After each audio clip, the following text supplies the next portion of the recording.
What's going on, guys? And today I wanted to make a video, and yes, I am sitting on the toilet, so you guys are gonna be watching this while I'm on the toilet. Okay, I don't have my pants off, but this was the only place I could find this while I was on my way to work. So we're on the way to work in between classes, and we're gonna talk about Aron Baynes, who discussed his health scare. So let's talk about it. Back in August, a report indicated that its center Aron Baynes has sustained a serious neck injury and was in jeopardy of missing the entire 2021 to 2022 NBA season. That report provided a few details on Baynes' status. The injury apparently occurred during one of Australia's contests in Japan when he landed on his neck and head during going up for like a dunk and he slipped. But then things got worse during one of the games that he went in between the third and fourth quarter to go use the bathroom and disappeared. People didn't know where he went. They're like, "Where's Aron Baynes? Where's Aron Baynes?"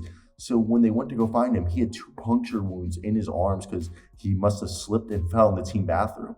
And this additional details were scarce. It had been nearly 6 months since we had heard anything about Baynes' condition. But for the first time, Baynes has opened up about his situation, speaking to Brian Windhorst of ESPN about his nightmarish experience in Tokyo and his long recovery process. Windhorst details Baynes ran to the bathroom between the third and fourth quarters of the Australia game against Italy, but did not return, prompting a concerned staff member to look for him.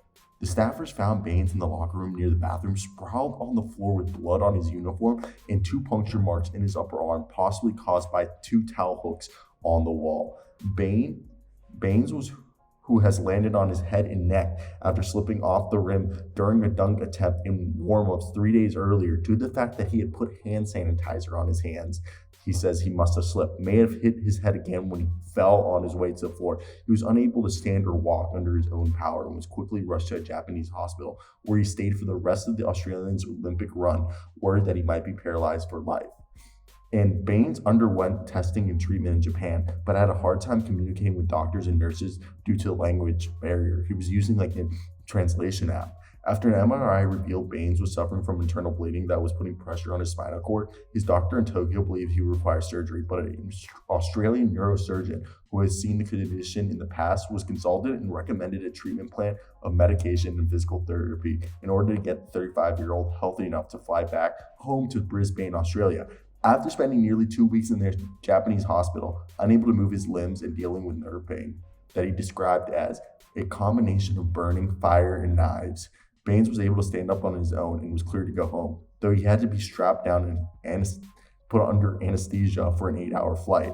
Baynes was in a Brisbane hospital for another month and had been completing intense physical therapy in the months since returning from Tokyo. First relearning to walk, then to run. On Wednesday, according to Windhorst, the veteran big man picked up a basketball and took shots for the first time since the Tokyo Olympics. Baynes, who said he's made a lot of progress in the last few months, told ESPN that he is going to return to the NBA, hopefully for the 2022 to 2023 NBA season. His desire to make a comeback is related in part to the fact that referees aren't calling as many fouls this season, which he believes will favor his physical style of play.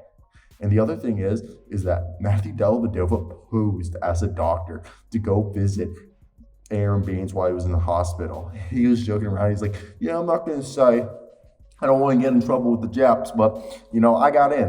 And I thought it was funny that he basically did get in. And it's an incredible story about Aron Baynes and what they did, guys. I think it's really incredible, and I really hope for the best. This guy's so good, and he has so much talent. And honestly, guys, we want the best for anybody.